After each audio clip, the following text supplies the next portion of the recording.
हाँ तो दोस्तों, चलिए करते हैं स्टार्ट अपने इस सेशन को। तो आप लोगों को पता ही होगा कि अगर नहीं पता तो मैं एक बार रिवाइज करा देता हूँ कि इस चैनल पर सीडीपी पढ़ाई जा रही है। ठीक है, तो आप लोग पूरी की पूरी प्लेलिस्ट को फॉलो कर सकते हैं कि अगर किसी बच्चे को सीटेट यूपीटेट या फिर डी ट्रिपल एच वी का जो पीआरटी वाला पेपर होता है तो उसको क्रैक करना है। यानी कि टीचिंग से एग्ज़ाम से रिलेटेड कोई सा भी एग्ज़ाम हो, आप मतलब इस साइकोलॉजी की सीरीज़ को फॉलो कर सकते हैं। मैं दावा करता हूँ कि आप लोगों को बिल्कुल भी प्रॉब्लम नहीं आएगी, क्योंकि ये बहुत ही डेप्थ सीरीज होने वाली है। तो ये तो थी कुछ क्लास से संबंधित बातें, और टाइम को वेस्ट ना करते हुए चलते हैं अपनी क्लास की ओर, क्योंकि मेरा सीधा मोटिव रहता है कि टाइम कम और ये चीज़ें ज़्यादा डिलीवर हो पाएँ। ठीक है, अगर किसी को शुरू की क्लासेस देखनी है तो वो पीछे जाके वीडियो में जाके क्लिक करके देख सकता है। ठीक है, तो करते हैं अभी वीडियो को स्टार्ट। तो सबसे पहले बात करते हैं मेथड्स ऑफ साइकोलॉजी। ठीक है, यानी कि मनोविज्ञान की विधियाँ को आखिरकार कौन कौन सी होती हैं। तो जैसा कि आप लोग सामने देख ही पा रहे होंगे कि मनोविज्ञान की जो विधियाँ होती हैं वो दो प्रकार की होती हैं। नंबर एक, ऑब्जर्वेशन मेथड्स, अवलोकन विधियाँ। नंबर दो, एक्सपोजिशन मेथड्स। ठीक है, विवरणात्मक विधियाँ। तो ऑब्जर्वेशन मेथड्स में अंदर क्या आता है? ऑब्जर्वेशन के अंदर हम मतलब खुद का ही आत्मनिरीक्षण करके सीखते हैं, और इस विधि में हम देखते हैं कि बाहर जो चीज़ें हो रही हैं वो आखिरकार वो कैसे वर्क कर रही हैं। मतलब चीज़ों को अवलोकन करते हैं, चीज़ों को निरीक्षण परीक्षण करना है कि आखिरकार चीज़ें काम कैसे कर रही हैं। और एक्सपोजिशन मेथड होता है उनका विवरण करके सीखते हैं। और सबसे पहले हम बात करते हैं, धीरे धीरे आपको समझ में आने लग जाएंगी चीज़ें कि आखिरकार मैं आपको समझाना क्या चाह रहा हूँ। तो चलो सबसे पहले बढ़ते हैं हम अपने ऑब्जर्वेशन मेथड की ओर। तो चलिए स्टार्ट करते हैं। ऑब्जर्वेशन मेथड, अवलोकनात्मक विधि। देखो, ऑब्जर्वेशन मेथड के अंदर चार सब टॉपिक्स आते हैं जिनके अंदर हम अवलोकनात्मक विधि का निरीक्षण करते हैं। सबसे पहले ऑब्जर्वेशन मेथड यानी कि अवलोकनात्मक विधियाँ। नंबर दो, एक्सपोजिशन मेथड्स, विवरणात्मक विधियाँ। नंबर तीन, एक्सपेरिमेंटल मेथड्स, प्रायोगिक विधि। नंबर चार, फील्ड मेथड यानी कि क्षेत्र अध्ययन विधि। तो अब इनको हम एक एक करके जो टॉपिक्स हैं इनको, मतलब जो अवलोकन विधि है, एक एक करके इनको देखते हैं। तो चलिए आगे बढ़ते हैं। अब सबसे पहले बात करें आखिरकार ऑब्जर्वेशन मेथड, अवलोकनात्मक विधि आखिरकार होती क्या है। तो सबसे पहले अगर बात करूं मैं तो इंट्रोस्पेक्शन मेथड इसको हम बोलते हैं। यानी कि खुद क्या ही इसको हम मतलब अंदर की जो खुद की चीज़ें होती हैं हम उसके अंदर अध्ययन करते हैं। कि इंट्रोस्पेक्शन मेथड हो गया हमारा कि हम चीज़ों को खुद ही देख रहे हैं कि हमारे अंदर आखिरकार चल क्या रहा है। ठीक है, तो इसके अंदर एक तो ये चीज़ आ गई, और देन उसके बाद हम इस विधि में हम खुद का ही आत्मनिरीक्षण करते हैं। और ये इंट्रोस्पेक्शन मेथड इसका ऑब्जर्व सीडीपी का माने कि मनोविज्ञान का सबसे ओल्डेस्ट मेथड है, और यह सब्जेक्ट टू सब्जेक्ट वेरी करता है। यानी कि ये सब्जेक्टिव मेथड है। मेरी ओपिनियन मतलब कि मेरा ओपिनियन कुछ और हो सकता है, आपका ओपिनियन पर्टिकुलर चीज़ को लेकर कुछ और हो सकता है। तो ये चीज़ें इसके अंदर आती हैं। ठीक है, तो इसमें हम सेल्फ ऑब्जर्वेशन करते हैं। अगर बात करी जाए तो इसको प्रोपाउंडेड किसने किया था, यानी कि इसके जो खोजकर्ता थे वो कौन थे, तो वो थे हमारे ए बी टिचनर।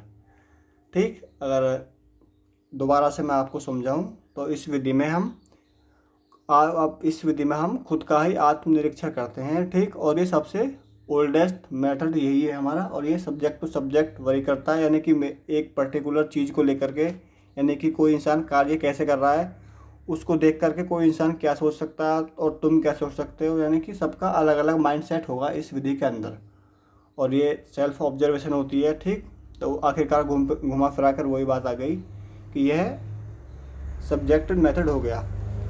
और इसको बात करी जाए कि ये आखिरकार किसने स्थापित की थी, तो ये propounded by E B Titchener. ठीक है, तो अब आप लोगों को ये चीज़ें ध्यान में आ गई होंगी। अगर यहाँ से क्वेश्चन बनेगा तो सिर्फ एक क्वेश्चन बनेगा कि सबसे पुराना मेथड कौन सा है, तो आप उसमें लगाओगे इंट्रोस्पेक्शन मेथड।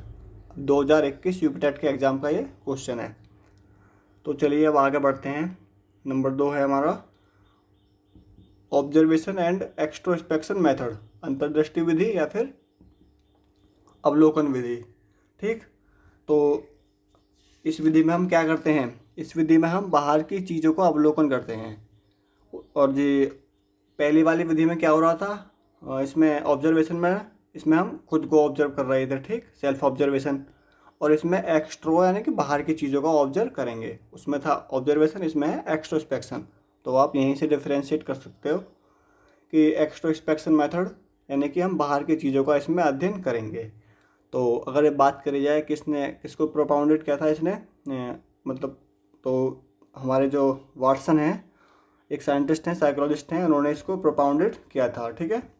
तो ये कहाँ पर हमें हेल्पफुल हो सकती है ये मेथड हमारा अवलोकन विधि का? Helpful where experiments can not be conduct, मतलब कि कुछ चीज़ें ऐसी होती हैं जहाँ पर हम एक्सपेरिमेंट नहीं कर सकते, प्रयोग नहीं कर सकते। जैसे कि बच्चों के छोटे छोटे होते हैं क्लास में, प्राइमरी क्लास में, वहाँ पर हम बच्चों के साथ एक्सपेरिमेंट नहीं कर सकते, ठीक। तो वहाँ पर हम इस विधि का उपयोग कर सकते हैं, ठीक। और ये रियलिस्टिक एंड नेचुरलिस्टिक ऑब्जर्वेशन होती है, यानी कि जो हम आंखों से सामने देखते हैं बिल्कुल उसी चीज़ का अवलोकन करते हैं। इसमें ना कोई हमारी खुद की ओपिनियन होता है, कुछ नहीं होता। जो सामने चीज़ें दिखाई देती है कि बच्चा कैसे पढ़ रहा है, कैसे बिहेव कर रहा है, उसी चीज़ का हम अवलोकन करते हैं, ठीक। तो ये ऑब्जेक्टिव ऑब्जर्वेशन ये होता है। तो बढ़ते हैं आगे की तरफ। नंबर 3 है एक्सपेरिमेंटल मेथड, यानी कि प्रायोगिक विधि। जैसा कि अब आप लोगों को पता ही है, सामने देख ही रहे हो कि एक्सपेरिमेंटल मेथड यानी कि मतलब प्रायोगिक विधि, नाम से ही समझ में आ रहा होगा एक्सपेरिमेंट से रिलेटेड है। तो इसमें इस विधि में हम प्रयोग करके देखते हैं, ठीक। तो इसको प्रोपाउंड किसने किया था? इसको प्रोपाउंड किया था विलियम वुंट ने, ठीक। तो यह व्यवहार अध्ययन का सबसे उद्देश्यपूर्ण तरीका है। जो हम बिहेवियर करते हैं तो उसको जो अध्ययन करने का सबसे उद्देश्यपूर्ण तरीका यही होता है। तो इसमें जो कुछ इम्पोर्टेंट पॉइंट्स हैं, जैसे कि आइडेंटिफिकेशन ऑफ द प्रॉब्लम, यानी कि प्रॉब्लम का पता लगाना, आखिरकार प्रॉब्लम क्या है, तभी तो हम एक्सपेरिमेंट करेंगे उसके बारे में। डिजाइनिंग द एक्सपेरिमेंटल, अपने जो हम प्रयोग करने वाले हैं उसको प्रॉब्लम के अकॉर्डिंग ही ढालेंगे कि हाँ इस चीज़ को ऐसे करो, तब हम एक करेंगे उसको, ठीक है। और बाद में एनालिसिस ऑफ रिजल्ट, जो रिजल्ट निकल कर आएगा उसको हम एनालिसिस करने वाले हैं, ठीक। तो अगर दोबारा से मैं आपको समझाऊं तो इस विधि में हम प्रयोग करके देखते हैं, ठीक, कि बच्चा आखिरकार कैसे एक्टिविटी कर रहा है, बच्चा कहाँ गलती कर रहा है, बच्चे को प्रॉब्लम किस जगह पर आ रही है। तो इन सारी चीज़ों को मिलाकर हम प्रयोग करते हैं क्लास के अंदर ही। ये सब चीज़ें कहीं नहीं लगानी आपको, मतलब कि कहीं ऐसी जगह यूज नहीं करनी है कि कहीं लैब में जा करके। ये सिर्फ आपको जो बच्चे होते हैं प्राइमरी क्लासेस में वहाँ पर ये चीज़ें आपको अप्लाई करनी है, ताकि बच्चे के बिहेवियर को आप अच्छे से ऑब्जर्व कर पाओ। अब बात करते हैं, सबसे लास्ट ऑप्शन है फील्ड स्टडी मेथड, यानी क्षेत्र अध्ययन विधि। अब आपको नाम से पता चल रहा होगा, थ्योरी बहुत हार्ड नहीं है, बस आप लोगों को पेशेंस होना चाहिए और आपके अंदर मेरी पूरी बात सुनने की क्षमता होनी चाहिए, आखिरकार कि मैं समझाना क्या चाह रहा हूँ। अगर आपके अंदर पेशेंस नहीं है तो आप लोग नहीं समझ पाओगे सीडीपी को। अगर एक बार आपने इसके अंदर इंटरेस्ट कर लिया तो आप लोग बहुत अच्छे से चीज़ों को एक बार में समझते जाओगे। बाद में फिर धीरे धीरे, जैसे मैं पीडीएफ आप लोगों के पास शेयर करता रहूँगा, मतलब कि जो मेरी पीपीटी है ये आप लोग उसको डाउनलोड भी कर सकते हो अगर चाहो तो। बस मेरी बातों को पूरा और जी अच्छे से ध्यान से सुनो, ईयरफोन लगा लो या कुछ भी, तो आपको अच्छे से और समझ में आने लग जाएंगी चीज़ें, ठीक है। तो बस मैं यही कहना चाहूँगा। और अब आप लौट करके आते हैं अपने टॉपिक की तरफ, यानी कि फील्ड स्टडी मेथड। नाम से ही समझ में आ रहा होगा कि क्षेत्र अध्ययन विधि, यानी कि बच्चों को हम कहीं पिकनिक पे ले जाएंगे, कहीं जू में ले जाएंगे, ठीक है। इस विधि में हम बाहर घूम कर देखते हैं कि बच्चे आखिरकार जो भी चीज़ें हैं, कुछ भी चीज़ें हों, बच्चों को हम बाहर ले जा करके उनको देखेंगे कि बच्चा किस प्रकार से वर्क कर रहा है, बच्चा किस प्रकार से अपनी एक्टिविटी को देख रहा है, कि जू में जाने के बाद कैसी एक्टिविटी कर रहा है, ठीक, वहाँ पर लोग कैसे कार्य करते हैं और क्यों करते हैं।